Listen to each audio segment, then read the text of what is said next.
I'm Jim Thomas, an epidemiologist and ethicist with the Gilling School of Global Public Health at the University of North Carolina. This short video is about what we need to consider when we are trying to practice ethical public health.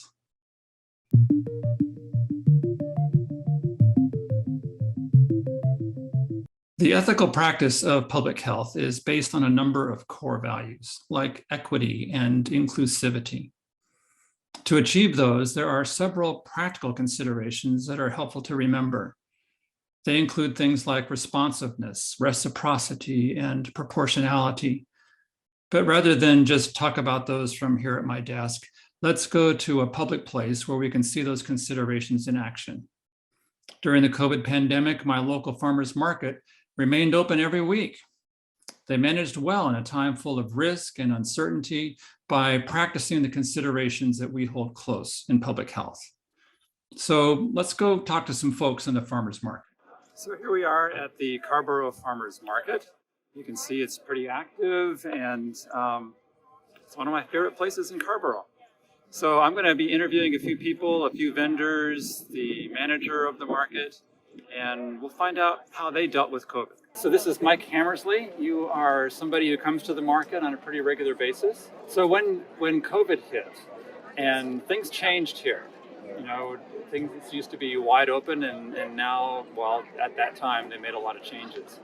What kinds of changes did you notice? Well, at the beginning, they just reorganized the entire market where you were coming in one direction, having to move through. They were also limiting the amount of people that could be in the market at any particular point in time. They were actually taking numbers. That's right. And counting, yeah.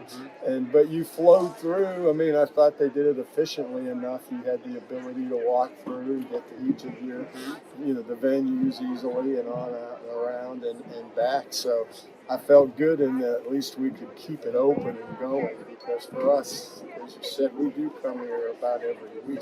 Yeah. And we count on being able to get a lot of things here. So were there any measures they took that bothered you? No, not really. I don't think anything bothered me. I think they adjusted it through the time too, because then later on when things lightened up some, they started to allow it to be more of a free flow of traffic. They weren't counting the number of people, but people were masked for a good long while along with the county mandate. Right, so right. I thought all that was done. Is there anything you wished they had done that they didn't to protect the customers and the vendors? Not that I can think of. I think it was handled as well as you could as a situation. Okay. So I think the nice part was they kept adjusting, because things did have to change. Yeah. And so I think that was at least they were being responsible. So if there were some other emergency that affected the market, do you feel like the board and the leadership would manage it well? Yeah, I think so. I mean, just from this experience, I feel good like they have the leadership it takes. Yeah. It's a very unusual situation, and they seem to come through it well. And fortunately, it seems like most of the vendors made it through it too. That was another concern, was whether or not it would impact somebody's ability to sell. Yeah. But that seemed to have worked too. Well, thank you, Mike. Thanks for taking a minute to talk with me. I appreciate it. Mike noted that the measures taken were adjusted as more was learned about transmission and as the levels of infection fluctuated in the community. For example, as the rate went down, they stopped restricting the number of people in the market and they allowed two-way foot traffic. These adaptations are evidence of accountability to the customers. The market leadership changed the control measures to make life easier for them when they could. Now let's talk with the market manager. This is Maggie Funkhauser. She is the manager of the farmers market in Carrboro, and I'm going to ask Maggie a few questions. All right. So Maggie, what are the kinds of things that you did in dealing with COVID that you did to help the farmers market? Initially we had all the farmers pre-bag all their produce and ask customers not to touch anything because we didn't at that time know how the virus was going to spread. We asked everyone to have hand sanitizer and gloves if they wanted to avoid accepting cash and prefer credit cards. At one point, we had to transition to spreading out the vendors a whole lot, which for us meant blocking off one of our parking lots and creating a one-way flow of traffic. That was a suggestion among many of the suggestions that we got from our local health department. And so we tried as much as possible to be really proactive, to take measures to ensure social distancing, avoid close contact and touch and that sort of thing. And that went up until probably the summer of 2021 or so. Okay. Did you talk with the vendors in coming up with these procedures? I got a lot of feedback from the county, and of course we heard a lot from the state and national level as well. And so I worked closely with our board of directors and particularly our board president to come up with response solutions for a farmers market for the pandemic. And like I said, the county health department was really wonderful. They worked very well with us and gave us signage and hand washing signs and that sort of thing. So we were very fortunate to have access to all of those. Did you get any pushback from customers or vendors? I would say on the whole, no. In 2020, when we first started, it took us a few weeks to kind of get our feet under us. And so I think that at that time people were very scared. And before the mask mandates came out, we would get people asking if we would require masks. And eventually we did require masks for both vendors and customers. But no, I would say that, we just tried our best. And tried to assure people that we were working hard and trying our best to keep them safe. Was it ever considered that you would not have the farmers market, that it would shut down altogether? That was a fear. And many other local markets actually did have to shut down for a period of time. We were very fortunate to have the full support of the town. They really wanted us to be open and operating. I recall in 2020 that there were huge supply chain issues as well. And we were one of the only places in town where you could get, things like meat and eggs and bread and that sort of thing. So the town really worked with us, asked us what we needed, and they were able to, facilitate us being open and never having to close. That's great. So when you were talking with the vendors, how did you explain to them what the procedures would be? In 2020, I did a lot of calling people. I did a lot of, we have an internal newsletter, and so I did a lot of, updating that every week or twice a week.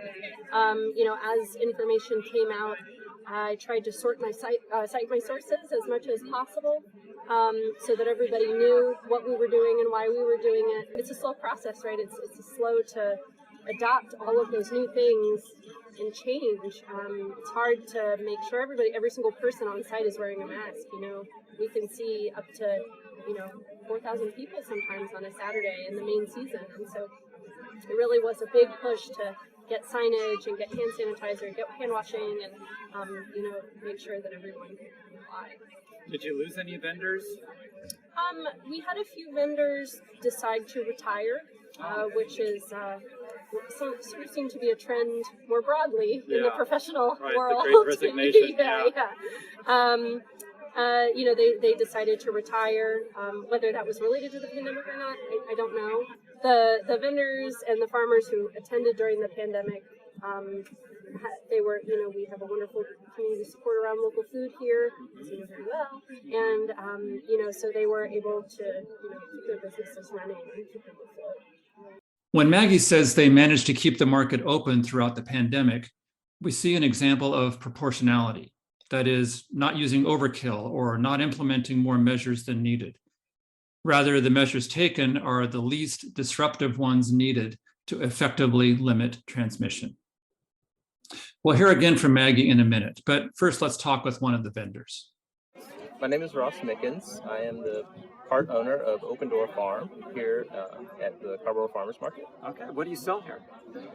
We mostly focus on fall and winter production, so we do a lot of greens and then a lot of storage crops like potatoes and winter squash and carrots, things like that. Okay, so you've been a vendor here at the farmers market for a while? Gosh, probably 5 or 6 years at this point. Okay, Yeah. so you were here during the transition from pre-COVID to COVID. Yeah. What kinds of measures were you asked to take in being here? So for the vendors, we were asked to at first we were asked to try to keep a distance from our customers, and then we were asked to wear face masks while we were at market. And also, very early on in the pandemic, we didn't understand transmission as well. So as a safety measure for us, we started pre-packaging a lot of our smaller items, like say the carrots and potatoes. Okay, yeah. So we put them into bags so that folks weren't handling the product quite as much. And then my wife actually ran kind of interference. So she helped people with all the things they gathered so that our customers weren't going through and kind of touching everything. Oh, right. Okay. But that was more on us. All the market really asked us to do was to wear masks and try to keep a distance. Ross talks about wrapping foods to avoid having them touched when we were uncertain whether the virus was spread via surfaces. This is an example of the precautionary principle, where reasonable action is taken to avoid a known risk, even when it isn't entirely clear how much the action will lessen the risk. This was an important principle to follow early in the pandemic when the science on many questions wasn't in yet. Do you feel that the measures taken here at the market were acceptable? Were they too much? How did you feel about it? I think they did really well. Like, it wasn't, we did have one-way traffic, which I think interfered with some sales at different points in the year, but overall, it felt like a safe place. My customers felt safe and relaxed, so we could just keep doing business like we had been. Okay. Yeah. How did the market administration, the market manager, how did they communicate with you the measures that would be taken? So we normally get one email each week saying, hey, market's coming up, let us know if you want us to update newsletter, that sort of thing. With the pandemic and having to kind of space vendors out and try to plan for things better, we started getting 2 emails each week. And the first one was just, the regular reminder. And then the second one said, okay, this is where you're going to be located. These are the, just kind of a bullet point of these are the policies. Then, we just make sure everyone is staying on top of it. So, okay. Yeah. So if there were some other thing to happen, another surge or another emergency of some sort, do you feel confident that the market manager, the market group leadership would handle it well and fairly? I feel like they would do a good job with that. The board was very quickly responsive. When things started mid-March with restaurants shutting down and all that stuff, we knew that changes were coming, and within a week we get started instituting those changes here. So I feel like our response was as quick as any other retail organization that was dealing with the start of this. Okay. Yeah. Well, Ross, those are all my questions. Thank you so much. Yeah, sure. I appreciate your taking your time. Yeah, no problem. In describing the communications the market manager had with the vendors, we see the ethical consideration of transparency being practiced. Through the regular newsletters to the vendors, they knew how decisions were being made and what the decisions were. We can also see the consideration of reciprocity, where everyone does something and no one carries the responsibility alone. The market board consulted with experts and shared their processes openly with the vendors. The vendors implemented the measures, and the customers followed instructions.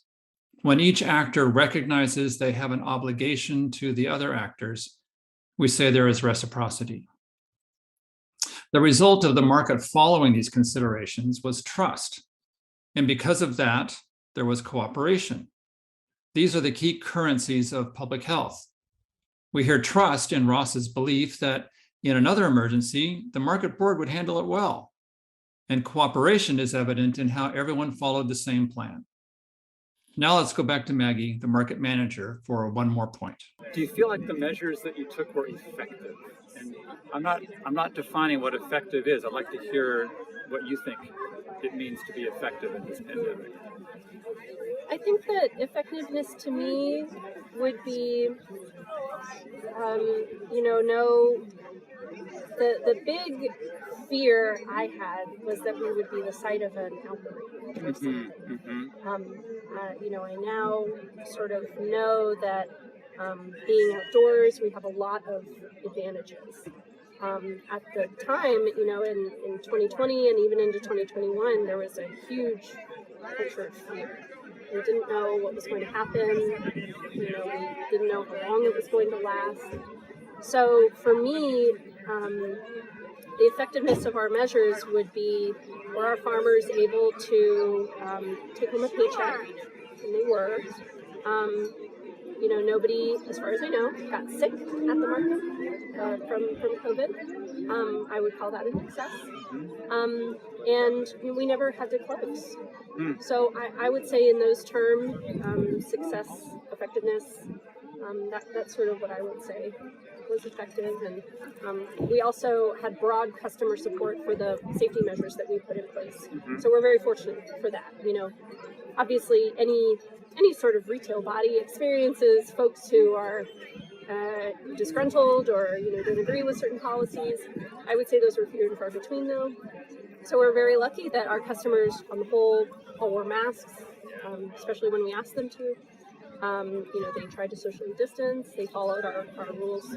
So I would say that those strategies that we used as part of our pandemic response, I would call them very effective.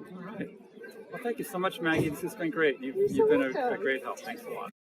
The trust and cooperation that came about by attending to several considerations of ethical public health led ultimately to effective public health. The market was not a known source of an outbreak. They never had to close. The vendors were able to take home a paycheck, and customers were able to participate regularly in one of the most enjoyable social experiences in the community. The Carborough Farmers Market did a good job of implementing considerations that make for ethical and effective public health. Effectiveness, in turn, reinforces trust. To learn more about these helpful considerations, you can read about them in the American Public Health Association Code of Ethics. In attending to the considerations, the farmers market made it possible for people to hold on to one of life's joys, interacting in public and buying the produce of local farmers. Thank you for listening to one of my talks on public health ethics. If you want to learn more, you can visit the resources page on my personal website, jcthomas.org.